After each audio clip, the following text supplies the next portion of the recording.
conviction in my voice. And any of you can do a 90-day run. But that's what I was doing then. And at the end of 90 days, and by the way, we had two things David Lisenby supported us with. He was doing conference calls. I think we're doing like 3 a day. 3 a day.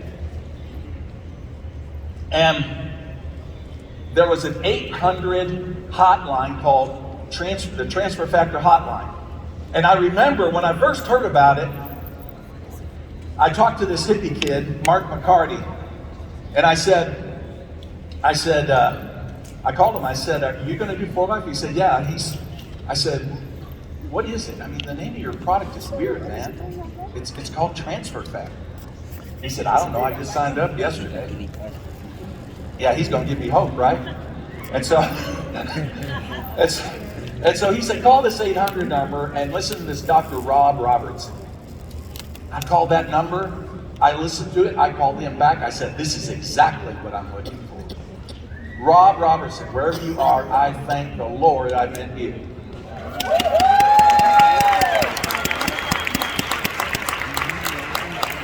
And so that was it. I was totally on board and sold. And the only two tools we had was conference calling and the 800 hotline. Now, instead of, my previous company, before that, I went out on the road. I was doing meetings everywhere. I was doing them in hotels, schools, public buildings. I would do a meeting in a cornfield. I didn't care, wherever people would show up. But this time I said, you know what, I'm going to leverage on technology. And that's what I did. And at the end of 90 days from the desk, and the principle here is lesson from the desk 1, focus, focus, focus. People are going to call you. They're going to talk to you about other companies, other opportunities. Every time they call me, I'd say, God bless you, I'm focused. I don't have time to listen to your presentation. I'm going to be busy with this.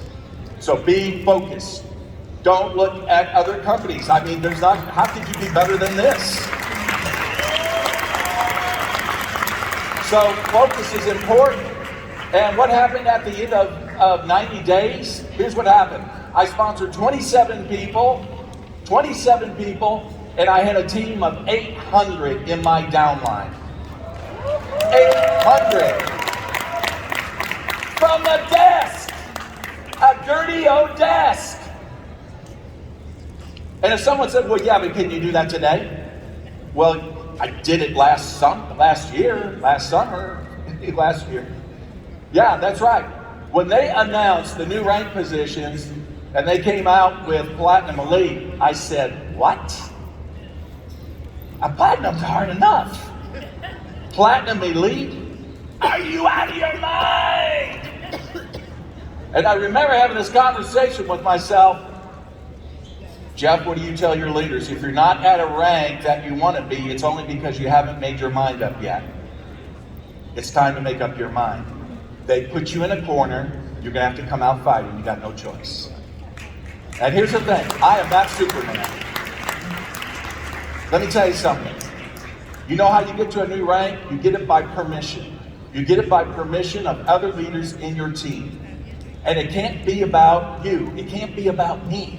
It's got to be about them, and that's how you sell it. And so I started calling the leaders, and I said, listen, do you want to do this? Do you want to be more? Do you want to have more? Do you want to become more? And they said, yes. I said, great. Half the battle is won. The rest is logistics and hard work. We can do it.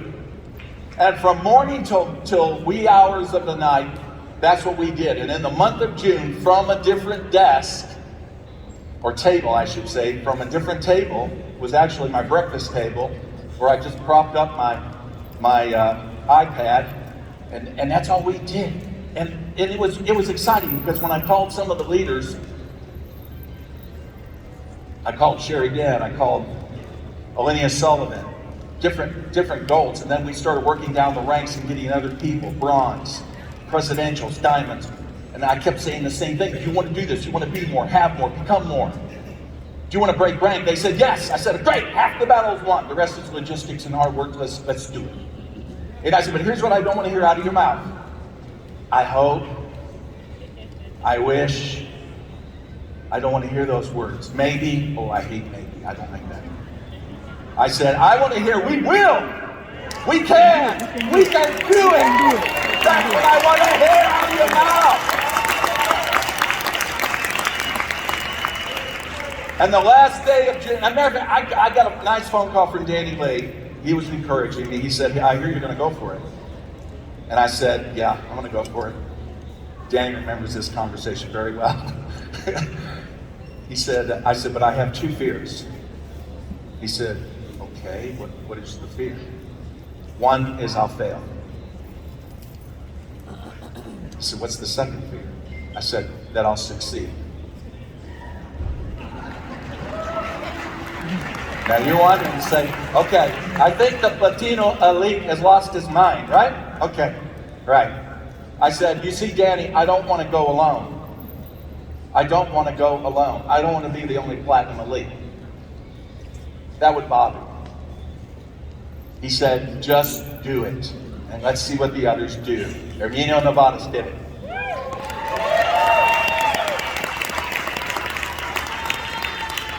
Then Juan Lozado did it.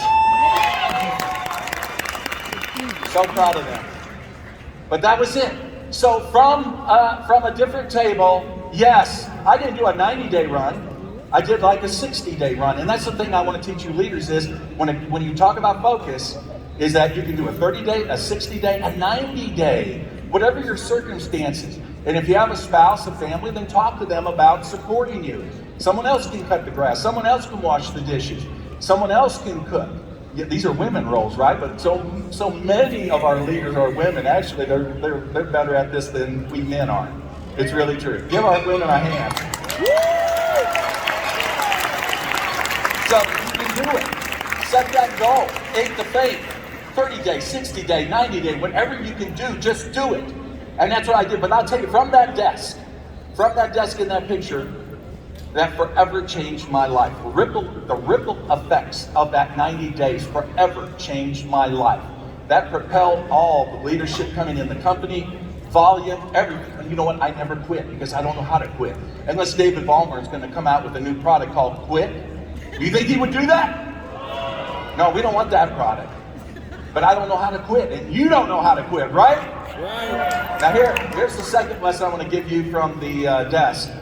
And this is going to be, I'm trying to decide which point.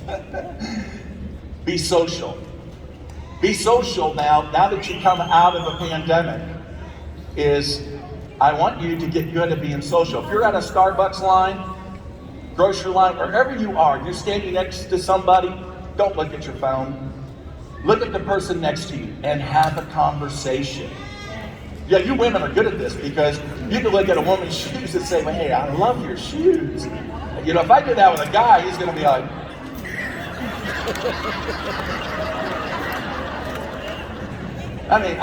guys, hey, who's your ball team this year? Yeah, you can find a way to get a conversation going. And then that's it. And then before you leave, because you only got a few minutes sometimes, right? Then you say, hey, are you on Facebook, Instagram? I really enjoyed our conversation. Can we add one another and stay in touch? I tell you, I did that one time. One time I did a meeting and I went to the lounge to see a ball game. So I went right up to the bar and sat in the chair and there were 3 guys there. And so during the break I said, what do you do? And they each talked about their companies, but they're all traveling away from their families. And they said to me, they said, well, what do you do? And I said, well, it's like this. Somebody introduced a product to me. I liked it very much. And they said, you can get online, take a membership, and get the product at Hopesdale instead of paid retail, and you'll save money. Well, that sounded good to me. And they said to me, and when you do that, the company will give you a page, a URL that you can share with people, just like yourself, that would also enjoy that product. And you're going to find very quickly that when they start making purchases, it's going to equal out what you're spending out on your own product, and you're going to be getting your product for free. And that made sense to me. And they said, and when they share their page with others, you're going to get paid on those orders too, no matter how big that becomes. And those 3 men were looking at me, just staring at me. And I said, you know what? Ever since then, I've never needed a job. I've lived off residual income. Now, I didn't say it was network marketing. Sometimes I do. I never hide it. But what I'm trying to do is open their mind to the concept of residual income. To residual income. I don't need a job. Ever since then, I've lived off residual income. I want to open their minds. If I can open their minds, then I can get into their minds. And then the one man said, well, I'd like to do that. The other guy said, yeah, I like. The third guy said, yeah, I'd like to do that too. What do we do? I said, well, are you guys on Facebook or Instagram? Yeah. Well, let me add you. Let's add one another, and I'll send you some links, and we'll go from there, and I'll follow up with you. Look forward to talking to you about it. You see how simple it is, friends? Be social. Now, to fast forward, not too long ago, a few months ago, I met someone that was in my Facebook group. I didn't know him that well, and he made a post. Now, the interesting thing about people in social media is that they're not that social. You notice that? And so he put out some content about playing drums, and then I commented to it. I said, oh, you're a drummer. That's good to know. I'm a drummer too. And we started talking drum talk, right? And then he said, hey, I'm going to be in your area. Maybe once we could get together for coffee. I said, if you're in my area, you come on over to my house and we'll have coffee. And he was in another network marketing company. And so him and his wife, Kim, Tibor over, and Kim, who's here, Tibor is from Sweden, but he lives here in the United States now. He came over, they both came over to my house. We had a great time, we bonded really well. I did not try to recruit him. I wanted to develop a relationship first. That's right. So in social media, whether you do it in public or in social media, you need to talk to people, be social. And that's what I did. And 2 weeks later, my wife and I are at a hotel, and he gives me a call and he says, hey, I need to talk to you. I said, oh, okay. And he said, and so I went and found a quiet spot, and he said, my company's in trouble. And I said, what's the problem? Well, the owner is jealous of my success. What? The owner of your company is jealous of your success? He said, yeah. And so he said, I want to know, can that be fixed? I said, I'm going to tell you the truth, that cannot be fixed. You're on your way out whether you know it or not. So you need to find a legacy company. Now, I'm in a legacy company. You don't have to look at mine. There are others, I'm sure. But I hope you look at mine. So long story short, they decided to join 4Life. They're here. And so the first thing I said to him, I said, let's get the ball rolling. Tell me your best leader. Just put a good leader on Zoom with me. And he did. Guy was in Budapest, Hungary. Lajos is here. And Lajos says, I want to do 4Life. And he said, will you come to Budapest, Hungary? And I looked at my wife, I said, do we know anything about Hungary? Well, she said, maybe they're hungry. I don't know. And I said, okay, if you get 200 people in your team, I'll come. In 2 months, he had 200 in his team.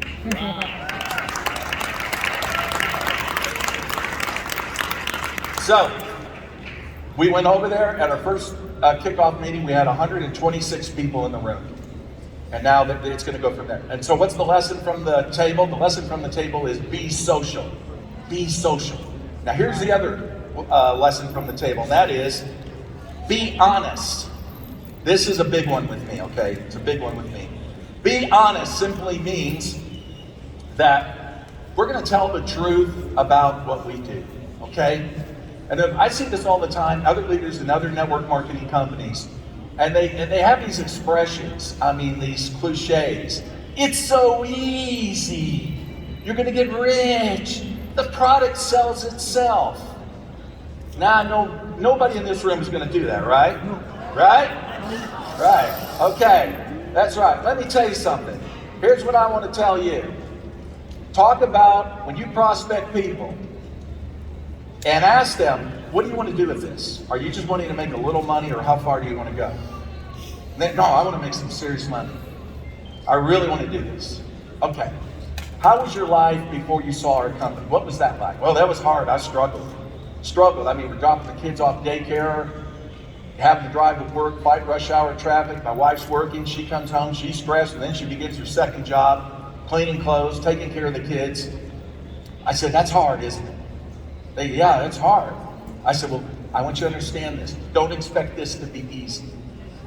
Don't expect this to be easy. The difference is that never changes. That always stays the same. This changes. The more you do it, the easier it gets. The more you do it, the more money you'll make. It'll always get easier. Now what am I doing? I'm preparing that person for adversity. Dolly Parton says you cannot have the rainbow without the rain. I say, don't sell just the sunshine, sell the rain. Prepare them. That's why you lose people, because they're not prepared. It's like somebody joining the military, right? Can you imagine this? A person's going to go in and join the Marines. And so the recruiting officer says, congratulations, welcome to the Marines. And they say, you're going off to boot camp tomorrow. And he says, great. And so off he goes. And he's on this bus, and this bus pulls up at the beach. And he's going, wow, this is boot camp? Yeah. And all of a sudden the doors are open, he's going out, and he can hear all this music. It's like island music, right? All this music. And all of a sudden these girls come up in bikinis and margaritas, and they say, welcome to boot camp. This is boot camp? I can't believe it. I love the Marines. And they say, yeah, this is it, man. They're dancing, have a good time, feasting on the beach. It's awesome. Awesome. And that goes on for weeks. Then he says, they come to him, they say, hey, it's time to go to war now. The bus is pulling up, man. We're flying you out tomorrow. You're going to Iraq. Okay. Yeah, I'm ready, baby. I'm ready. And then finally he gets over there, and all of a sudden, there's bullets and bombs everywhere going off. Bullets and bombs. He's going, wait a second. Where is the music? Where's the margaritas and the bikinis? All we got is bullets and bombs. And that's what people do in other companies out there. They just talk about, oh, this is going to be great. Oh, this is going to be rich. And then they go out there and they go through rejection. They go through disappointments. They go through failure. And then they say, my upline didn't tell me I was going to go through this. They didn't tell me that at all. That's why I say, friends, prepare them for adversity. Can you do that? Yes. If you do it, you're going to have more people stay with you because they're going to remember. They're going to say, oh yeah, she told me I was going to go through that. I'm telling you, talk to them about your struggles. Not if you're wearing a Rolex watch or driving some Mercedes. The challenge with a platinum or platinum elites is we got to play down our success. And that's why when I meet people, I don't talk about how successful I am. I don't tell them about my lifestyle or my house I live in or how much money I make. I don't do that because it's going to go against me if I do. I want to talk to them about things that are relatable because their life is a struggle. Their life is a struggle. And so what I want to do is prepare them for it. Now, do you like that point, that lesson from the desk? Absolutely. Now, You're right.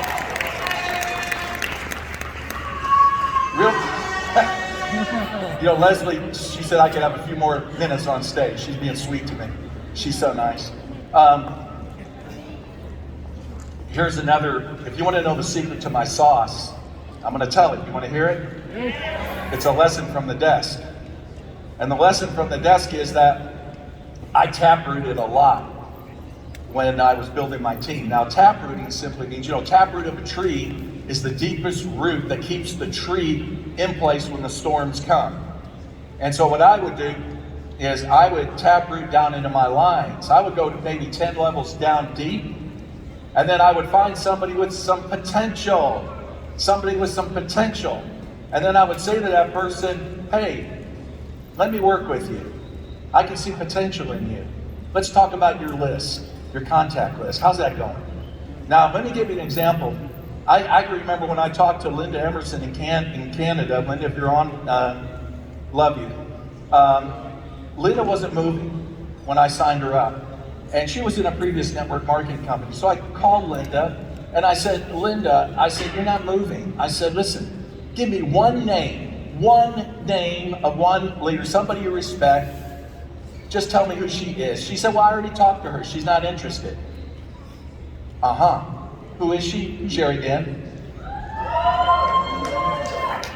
I said, okay, Sherry Dinn, what's her phone number? I called her up. I said, Sherry, you don't know me and I don't know you, but Linda said a lot of great things about you and I'd love to meet with you. I hear you're an awesome person, a great leader in network marketing, and I'm going to tell you about what I'm doing, and if you're not interested, totally fine, we can be friends. How about that? Can we have lunch together? Okay. And so I go out and have lunch with her. Long story short, it took 2 days, and finally, and this is important, friends, you need to have conviction. You need to have personal power. I follow Tony Robbins, he's my mentor. And you need to have personal power. And I remember Sherry saying to me, well, we got an immune system product. I said, no, you don't. I said, you don't have what we have. What we had, you have to come to us to get it. What you have, I can go down to GNC or your local Herbalife distributor or anyone else can get what you got. Okay? That's personal power. That's personal power. And then I said, but if you want what I got, you're going to have to come with me. You're going to have to join this company because I tell you what, one day this product will be in every household of Singapore. It'll be in every household out there. And here was what I said to her. And I said, and my only question to you is, what percentage of the market do you want? And then I shut up and I just looked at her with those poker eyes. And she said, you're right, I'm in. And she's a platinum international. And so then, guess what? Then I call Linda, and I said, hey, what's your ID number? Because she's coming in. She said, what?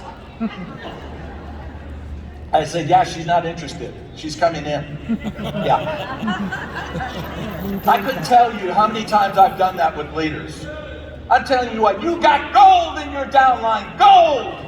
And what you got to do is get down there and find it. Don't expect them. They don't have confidence. They don't have personal power. They don't have faith. They got to see it through your eyes. You got to throw them over your back. You got to help these people. So lastly, I want to say this, another lesson from the table. And this is important. Be product-centric, not opportunity-centric. And and you might say, I had somebody say that, but Jeff, what do you mean? You're the guy that says sell the franchise, not the burger, right? That's right.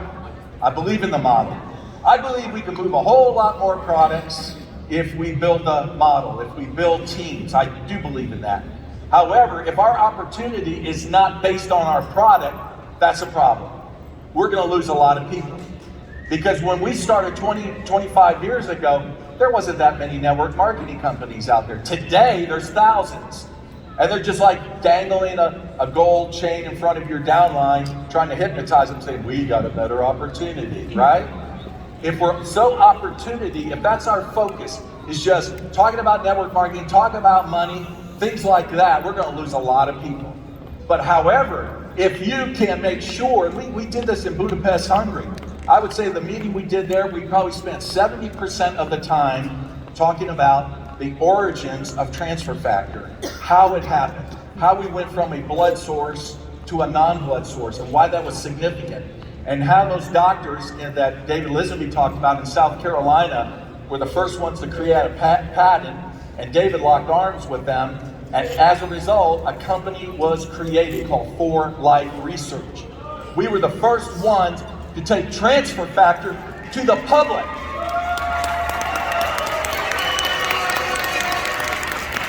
If you needed transfer factor when you were born, you certainly need it now. You got to at least get some fundamental concepts in their minds or you're gonna lose them. You're gonna look at your reports and you're gonna say, dang, what's happening? What's going on with our team? So if you see that, and that's a gauge right there. If you want to know whether you're more product-centric or more opportunity-centric, then look at your reports. You know if your volume is dropped. Why did it drop? That's because people quit ordering. Why would you ever get off this product? That meant that the person that brought them in never instilled in them any kind of belief about this product. They didn't educate them. So that's important. So I say find the balance. You don't have to be 70-30, but that's what we did in Budapest, and we have people getting up, sharing their stories. It was amazing, an amazing meeting. So I'm just saying find that balance, because if you don't get them rooted in the product, you're gonna have a lot of attrition. So it's been fun being here. It really has. You know, I wanted to give you nuggets, nuggets, okay? Things that you can walk away with. I know you can do this. I believe in you. I know we can make 4Life $1 billion company. Do you believe it?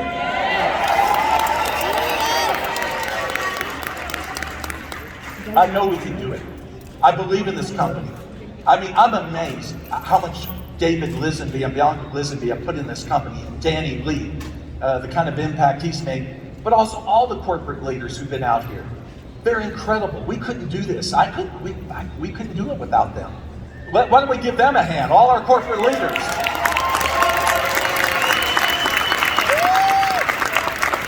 I couldn't do what they do. I couldn't do what they do. I couldn't do what David did. I wasn't like my father ran a company. I was different. I was just different. And that's the beauty of it.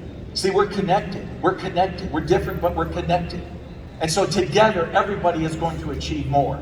And that's what I want to see with your future, because I believe in you. I believe in you.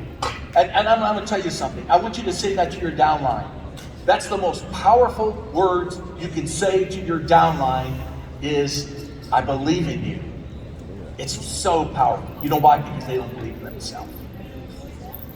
They don't believe in themselves. But I want you to help them. I want you to reach down to your downline. Start taprooting. Start helping your leaders. Getting to know your leaders. Love on your leaders. Tell them how great they are. Build them up. Let's build a great company. I know we can build $1 billion company. There was a time that I needed 4Life. I still need it. But you remember that picture? I don't know if we can put that picture back up again. Can we do that? That picture? Yeah, look at me. I needed 4Life. Why are you laughing at me? I needed 4Life. Look at and the cat was my first recruit, Buddy the cat. Hey, he was a good recruit. But look at my face. I didn't have anybody in my downline. There was no guarantee I would be successful. None of that. The only thing we had was these conference calls that David Lisenby did. We all did it, Dave Daughtry, and people were sharing their stories and talking about transfer factor. That was the beginning. And I never imagined, my goal was $5,000 a month. That was it. I just wanted to keep the wolves away. That was it. In my third month, I was there. In my third month. But look at that. There was a time I needed 4Life. There was a time Juan Rosado, a broke security guard, needed 4Life.